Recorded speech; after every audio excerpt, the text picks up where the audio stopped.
A paz do Senhor, meus queridos irmãos, sejam muito bem-vindos ao nosso canal. Meu nome é Wagner Vieira, sirvo a Deus na Iadibir, Igreja Evangélica Assembleia de Deus, Ministério do Belém, em Birigui, São Paulo. Igreja essa sob os cuidados do pastor Emanuel Barbosa Martins Júnior. Seja muito bem-vindo ao nosso canal. Estamos estudando a revista da CPAD, que tem o tema geral, o verdadeiro pentecostalismo. Hoje nós estamos estudando a lição de número 8, comprometidos com a palavra de Deus. Eu quero convidar você que ainda não é inscrito no nosso canal, que junte-se a nós, para nós estudarmos semanalmente a palavra de Deus. Ao final do vídeo, se gostar do conteúdo, não se esqueça de deixar aquele like. Muito bem, nosso tema hoje, comprometidos com a palavra de Deus. Texto áudio. Bem-aventurados que ouvem a palavra de Deus e aguardam. Lucas capítulo 11, verso 28. Por que é que são bem-aventurados aqueles que ouvem e guardam? Jesus mesmo vai esclarecer isso em Lucas 6,49, quando ele diz assim: aquele que ouve as minhas palavras e as pratica é como o homem que edificou a sua casa sobre uma rocha. Vieram os ventos, vieram os rios, deram contra aquela casa, mas ela não ruiu porque estava edificada sobre a rocha. Então nós entendemos pela palavra que existem pessoas que ouvem o que Jesus falou, mas eles não praticam, eles não guardam. E aqueles que guardam, eles recebem benefício, porque essa palavra vai promover benefício na vida deles, quer sejam benefícios físicos, espirituais e até emocionais. O salmista vai dizer assim, Salmo 119, verso 11: escondi a tua palavra no meu coração para eu não pecar contra ti. Então, um dos benefícios que nós vemos da palavra de Deus é que ela nos blinda de nós levarmos uma vida de pecado, de estarmos escravizados pelo pecado. Nas nossas igrejas, por exemplo, existem muitas pessoas que estavam escravizadas e foram libertos pela palavra.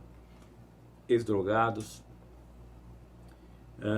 ex-prostitutas, ex-adúlteros, pessoas que eram alcoólatras e hoje estão libertos do álcool e tantos outros casos. O salmista vai dizer no Salmo 119, 130, a exposição da tua palavra dá luz, dá sabedoria aos simples. A pessoa pode ser até iletrado, pode ter até pouca leitura, mas a explicação da Bíblia vai fazendo essa pessoa se tornar prudente. Seja nos negócios, seja na sua conduta, seja na vida em sociedade, a Bíblia tem o poder de fazer isso na vida das pessoas. O Senhor Jesus disse em Lucas capítulo 12, verso 19 e 20, acerca de um homem que tinha produzido muito no seu campo, e ele disse assim: o que eu vou fazer, ó minha alma? Eu farei isso, eu derribarei os meus celeiros, farei celeiros maiores e direi à minha alma: come, bebe e folga, porque tem para muitos anos. Mas alguém lhe disse: louco, esta noite te pedirão a tua alma, e o que tens preparado, para quem será? E o texto conclui dizendo assim: assim é todo aquele que ajunta riqueza nesta terra, mas não é rico para com Deus. Porque as riquezas dessa terra, elas são efêmeras, elas são passageiras. Ninguém quando morre consegue levar nada dessa terra. Somente as riquezas espirituais é que serão levadas. Por isso o textual vai nos afirmar: bem-aventurado o homem que ouve a palavra de Deus e aguarda. A verdade prática nos diz assim: a autoridade divina da Bíblia deriva da sua origem em Deus. E isso por si só encerra a suprema autoridade da Escritura como plena e total garantia da sua infalibilidade. A Bíblia, ela é infalível. Existem textos que foram escritos há milhares de anos e eles se cumpriram, e outros se cumprem, outros ainda se cumprirão cabalmente. A Bíblia por si só, ela já é um milagre, ela já prova ser origem divina. é o livro mais lido do mundo, é o livro mais comercializado do mundo, é o livro mais perseguido do mundo. Todavia, ela subsiste. Mesmo nessas culturas onde ela foi extremamente perseguida, ela subsiste. E algo que fala muito a favor da Bíblia são as transformações na vida das pessoas. Não existe um livro na face da terra que tenha transformado tantas vidas, tenha transformado e transforme tantas vidas como é o caso da Bíblia. Ela é milagrosa também pelo fato de ter sido escrito por aproximadamente 40 autores, num espaço aproximado de 1.600 anos. Esses autores eram pessoas de capacidade intelectual diferente, pessoas de posições sociais diferentes, e estavam em lugares diferentes, em datas muito distantes uma da outra. Todavia, você percebe na Bíblia um todo, as coisas se encaixam. Se nós pegássemos aqui os 40 melhores escritores brasileiros e colocássemos cada um numa sala e dessemos um tema para cada um deles escrever, dificilmente nós conseguiríamos juntar a ideia de todos eles compondo um todo. E por que é que na Bíblia isso é possível? Porque existe uma mente mestra por trás da Bíblia. Mas vamos lá, a introdução vai nos dizer assim: nós somos apegados à palavra e buscamos a orientação do Espírito Santo para nos ajudar na interpretação das Escrituras. Por que é que nós buscamos a ajuda do Espírito? Primeiro, porque ele é o autor da palavra. E o autor certamente conhece aquilo que ele escreveu. Segundo, porque nós reconhecemos que na Bíblia existem pontos difíceis de entender. O próprio apóstolo Pedro, na sua segunda carta, capítulo 3, verso 16, quando ele vai falar acerca dos escritos de Paulo, ele vai dizer assim: o nosso irmão Paulo, segundo a sabedoria que Deus lhe deu, escreveu coisas que contêm pontos difíceis de entender, os quais os indoutos e inconstantes torcem para a sua própria perdição. Então, as coisas, o que o homem precisa saber para a sua salvação estão abertos, estão revelados na Bíblia. É o suficiente para o homem se salvar. Mas existem alguns detalhes, e esses detalhes então são pontos difíceis de entender, e nós necessitamos da ajuda do Espírito. O comentarista vai prosseguir dizendo assim, que a maneira como nós observamos as regras gramaticais e o contexto histórico e literário para compreender o texto sagrado é próprio dos pentecostais. A Bíblia é um livro que passou pela história. A Bíblia está contida na história. Por isso é importante, ao ler a Bíblia, nós darmos espaço para que a própria história conte acerca do livro que nós temos na mão. Como ele chegou até nós, por que foi dessa forma, os livros que o compõem. É importante nós darmos esse espaço para que a história faça a sua declaração. Tópico primeiro, a autoridade da Bíblia. Nós herdamos dos reformadores do século XVI o conhecido sola scriptura, somente as Escrituras, um dos 5 pilares da Reforma Protestante. Quem foram os reformadores? Foram homens como Martinho Lutero, como Zwinglio, como Calvino e tantos outros que perceberam um excesso na Igreja Católica, discordaram de alguns pontos da Igreja Católica e tentaram reformar, não a religião, mas tentaram reformar a Igreja. Essa reforma não foi possível e eles saíram da Igreja e fundaram então um movimento protestante. O comentarista aqui vai nos afirmar que um dos pilares da Reforma Protestante foi exatamente o sola scriptura, ou seja, somente a Escritura. Por que isso?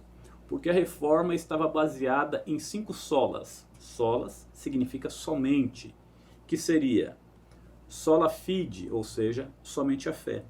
Por que isso? Porque acreditava-se naquela época, a igreja acreditava naquela época, que além da fé, a pessoa para ser salva, ela necessitava também das indulgências que eram vendidas pela igreja. Então, os reformadores colocaram como sola, como um desses pilares, o sola fé, sola fide. Colocaram também solos Christus, é um outro pilar da reforma, porque acreditava-se que outras pessoas poderiam fazer a mediação entre Deus e os homens, mas baseado em Timóteo 2,5, onde está registrado: há um só Deus e um só mediador entre Deus e os homens, Jesus Cristo, homem. Então os reformadores acreditaram que os santos, eles não tinham o poder de fazer isso, que somente isso, o Senhor Jesus, pelo fato dele ser Deus e ele ter se tornado homem, por isso ser o Deus homem, é o único que pode fazer essa ponte, essa ligação. Outro pilar foi a sola gratia, ou seja, somente a graça. Por que isso? Porque acreditava-se também que as obras poderiam cooperar para a salvação do homem. E os reformadores entendiam que o cristão ele deve ter obra, mas que essa obra é porque ele é um salvo e não para ser um salvo. Cooperando assim a ideia de Paulo, quando escreve aos Efésios capítulo 2, verso 8, ao dizer assim: pela graça sois salvos, e isso não vem de vós, mas vem de Deus, para que ninguém se glorie. E eles entendiam então que não havia nada, absolutamente nada que o homem pudesse fazer para cooperar com essa graça, a não ser crer.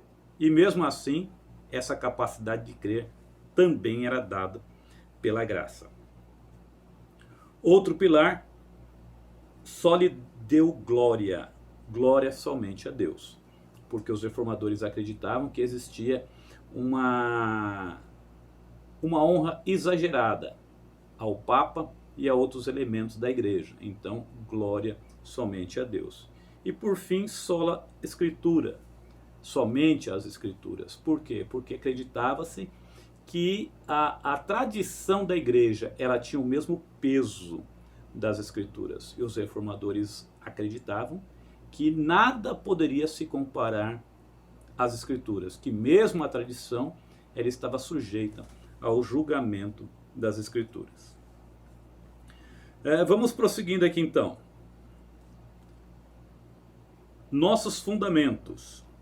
Os pentecostais ainda são vistos por alguns não pentecostais e secessionistas como um movimento que baseia suas crenças e práticas nas suas emoções e ensina a crença no cânon aberto. Por que é que muitas pessoas veem os pentecostais como pessoas que baseiam a crença nas suas emoções? Devido a essa abertura que nós damos para os dons espirituais. Alguma coisa que o Espírito Santo possa revelar, alguma coisa que o Espírito Santo possa acrescentar. Mas é importante que se diga que nós cremos que toda experiência espiritual genuína, ela deve estar debaixo da palavra de Deus. A palavra de Deus é o crivo para essas experiências. Esses tempos atrás eu estava aconselhando uma pessoa, um casal, que pretendiam se separar, e eu fui conversar com a esposa, e a esposa me disse: eu estou orando para ver qual a direção que Deus vai me dar, o que eu faço em relação ao meu casamento. Eu disse para ela: a direção em relação ao seu casamento já foi dada pela Bíblia. Não existe uma profecia, uma revelação que possa superar isso. Paulo disse assim, que a mulher não deixe o marido, e nem o marido deixe a mulher. E a opção que Paulo dá é que, se deixar, que fique sem casar, ou então que se juntem novamente. De maneira que não pode surgir uma revelação, alguém dizer assim: Deus me revelou que você pode separar dele. Isso é antibíblico. Perguntei: houve traição? Houve agressão? Houve alguma coisa do gênero? Absolutamente nada. Desentendimento, simples desentendimento entre casais, que ocorre entre todos os casais.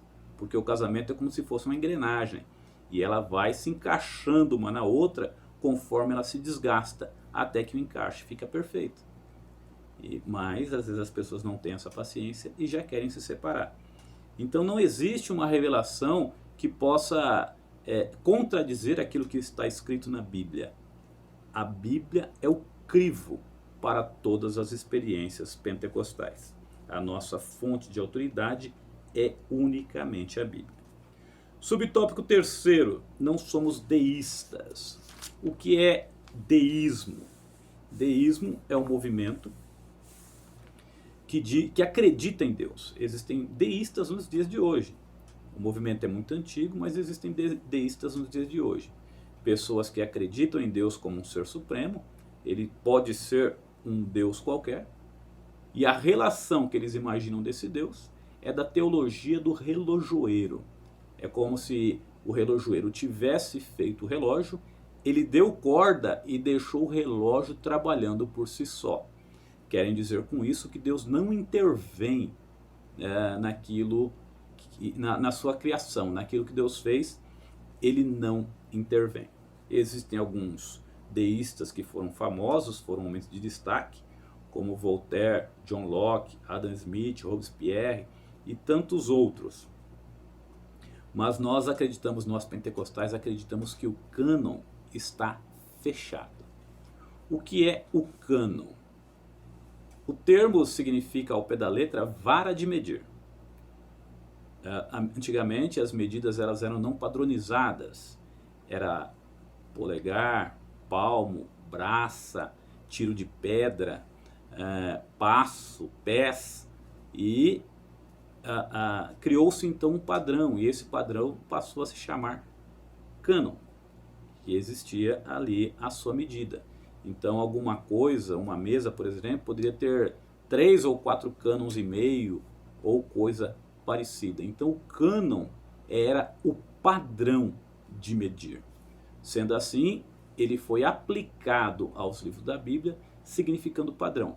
Ou seja, os livros que nós temos dentro da nossa Bíblia hoje são os livros que estão dentro do padrão. Por isso o termo cânon sagrado. E nós pentecostais entendemos que o cânon está fechado. Ou seja, não existe nada que se possa acrescentar ou retirar dele. Nós acreditamos que Deus continua a falar com o seu povo através de dons espirituais, mas acreditamos que o cânon está fechado. Nós não acreditamos na teologia do relojoeiro, na teoria do relojoeiro, que Deus fez, deu corda e abandonou. Muito pelo contrário, Deus continua intervindo na vida das pessoas, na vida daqueles que creem nele, atendendo oração, livrando de perigos, falando com essas pessoas, dando orientação. Atos 17, 27 vai dizer que Deus não está longe de nós e Ele espera que nós, pelo menos tateando, o possamos encontrar. Subtópico, ou melhor, tópico segundo, zelo pela doutrina. O zelo pela doutrina tem ligações com a apologética cristã. O termo apologética ao pé da letra significa defesa verbal, ou seja, uma discussão, um discurso que se faz para defender um determinado ponto, um determinado pensamento. Ao longo da história, a igreja teve que fazer muita apologética. A igreja teve que defender a fé. Basta que nós vejamos as heresias que surgiram ao longo da vida da igreja. Podemos citar ainda na época dos apóstolos, Paulo enfrentou judaizantes, pessoas que diziam que aqueles que criam no Senhor Jesus, eles tinham feito algo muito bom, mas para que eles fossem salvos, eles deveriam agora circuncidar-se, ou seja, cumprir as regras do judaísmo. E Paulo vai escrever basicamente, praticamente toda a epístola aos Gálatas, exatamente para combater essa heresia. Existiam ainda os gnósticos. A palavra gnose significa saber, conhecimento.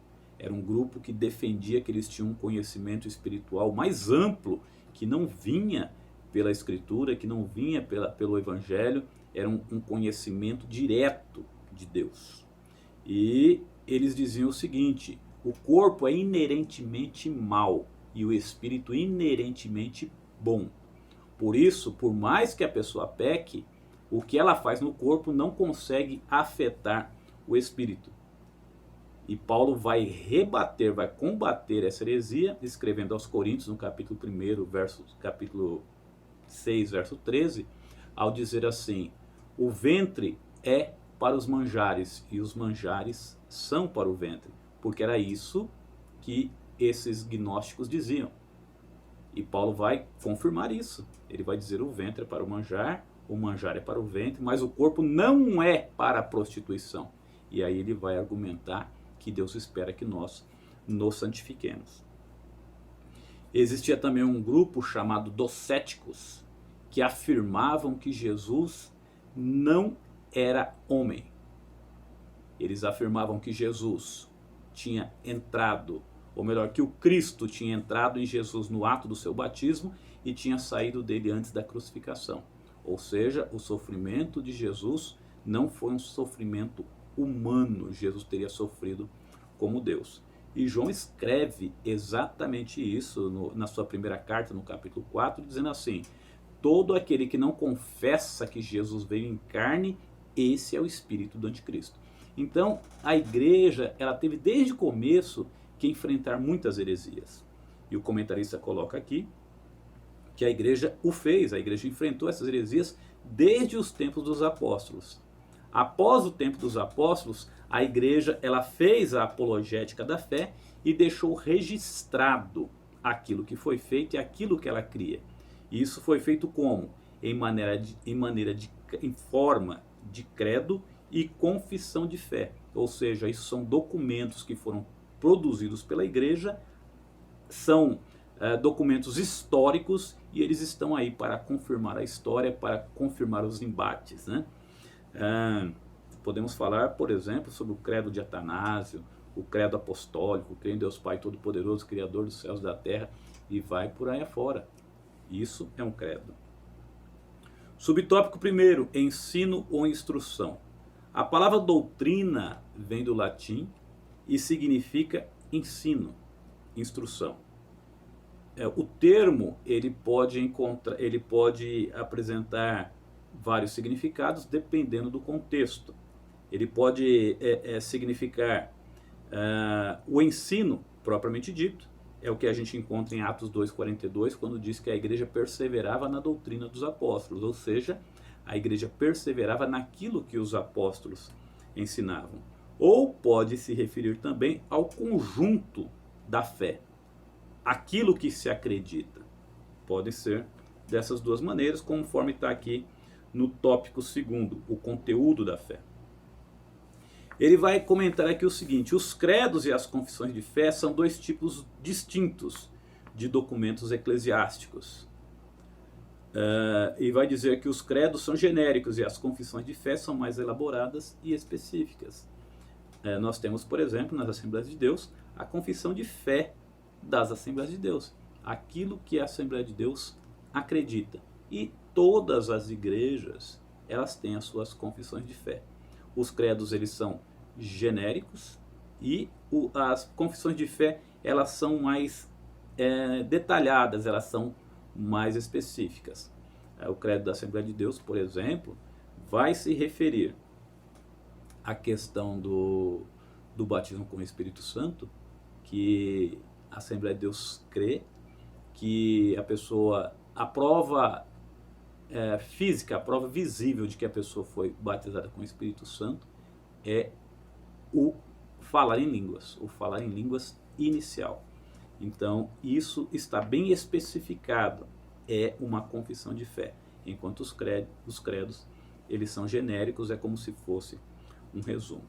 Subtópico 3, a nossa confissão de fé e a Bíblia. A nossa declaração de fé ocupa extraordinária importância na vida da igreja, como sumário doutrinário da Bíblia e ajuda para a compreensão, além de servir como proteção contra as falsas doutrinas. Entretanto, a palavra final é a Bíblia. A declaração de fé expressa a doutrina oficial da igreja.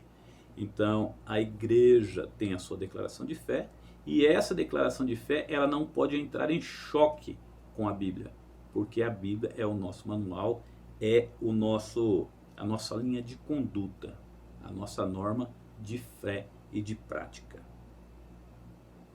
Por exemplo, Filipenses 2:8 vai trazer alguma coisa de declaração de fé. Vai dizer que Jesus foi achado na forma de homem, e isso está no credo apostólico. Mateus 16:16, Pedro vai dizer assim: tu és o Cristo. E isso é uma declaração de fé que consta na declaração de fé das Assembleias de Deus, dizendo que Jesus é o Filho de Deus. Ou seja, essas declarações são embriões de confissões de fé. Tópico terceiro, cuidado quanto aos modismos. Modismo diz respeito às coisas que estão na moda. O termo bíblico para modismo é vento de doutrina. Uma hora é uma coisa que está em moda, está em alta, outra coisa é outra. E nós, pela história da igreja, a história recente da igreja, nós poderíamos citar inúmeras. Nas igrejas, nós encontramos aí nas igrejas, não vou dizer nas igrejas pentecostais, porque as igrejas pentecostais sérias não permitiram esse tipo de movimento, como foi a unção do cai-cai, quando as pessoas simplesmente caíam e não tinha ali uma revelação, não tinha nada, não tinha uma edificação, porque a Bíblia diz que os dons foram dados para a edificação da igreja. E aconteciam certos movimentos onde não se tinha edificação alguma. De repente, a história do sopro santo, a pessoa soprava e inúmeras pessoas caíam, né? A febre dos anjos foi levada ao extremo, essa questão dos anjos. As pessoas diziam que viam anjo na igreja o tempo todo. Cheguei a um absurdo de presenciar uma ocasião uma criança pregando, um adolescente pregando na igreja, e ele disse que ele via um anjo, e esse anjo estava com a espada na mão, estava de cabeça baixa, porque a igreja não estava glorificando a Deus. Além de ser uma coisa estranha, é uma coisa antibíblica. O anjo com a espada na mão, com qual finalidade? Ia matar os crentes que não estavam dando glória a Deus? Não faz nem sentido isso. Mas o fato é que as pessoas manipulavam, outros iam aprendendo a fazer essa manipulação também. Então isso são modismos que aparecem por aí, coisas que vão e que vêm.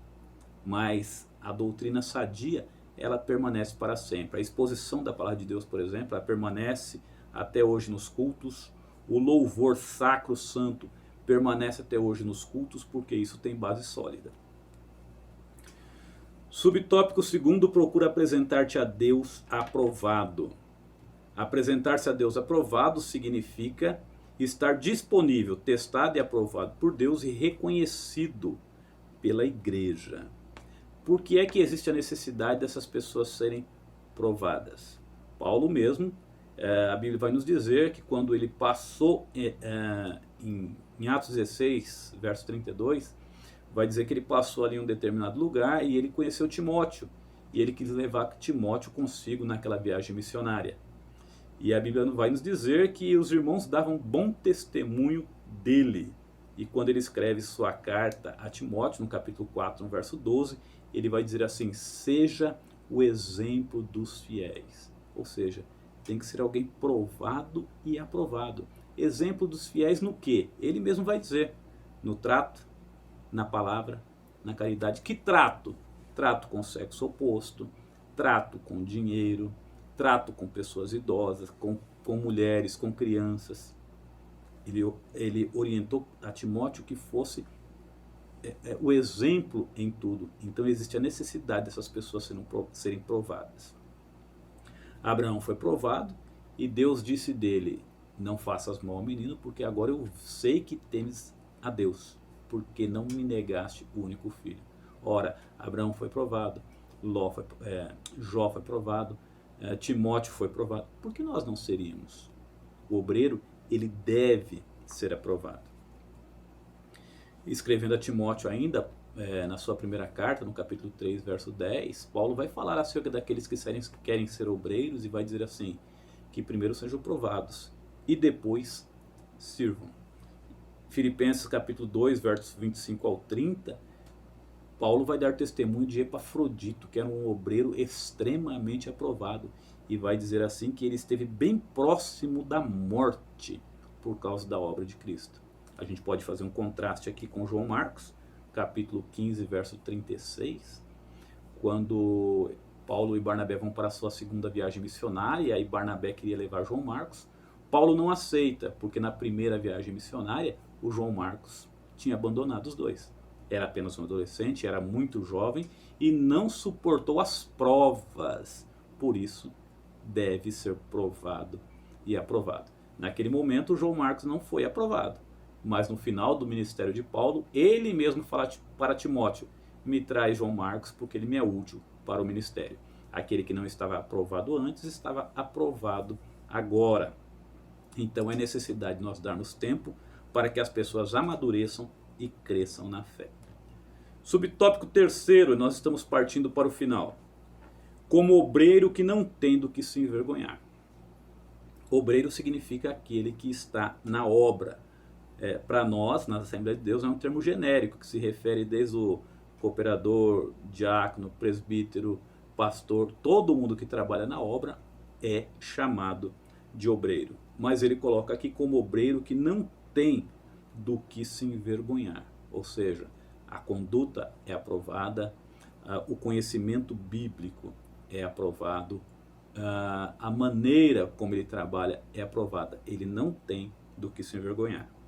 Subtópico quarto, que maneja bem a palavra da verdade. No livro de Juízes, no capítulo 20, no verso 16, a Bíblia vai falar de 700 homens da tribo de Benjamim que arremessavam pedra com a funda e eles atingiam até um fio de cabelo. E eu pergunto, aqueles homens nasceram com esse talento? Nasceram com esse dom? Eram homens que pegaram a funda pela primeira vez e conseguiram arremessar e já saíram atingindo um fio de cabelo? Ou será que aquelas pessoas treinaram para isso? É disso que se trata. Manejar bem a palavra de Deus diz respeito a pessoas que estão treinadas na palavra de Deus. Pessoas que leem, pessoas que buscam conhecimento, pessoas que pedem orientação do Espírito Santo.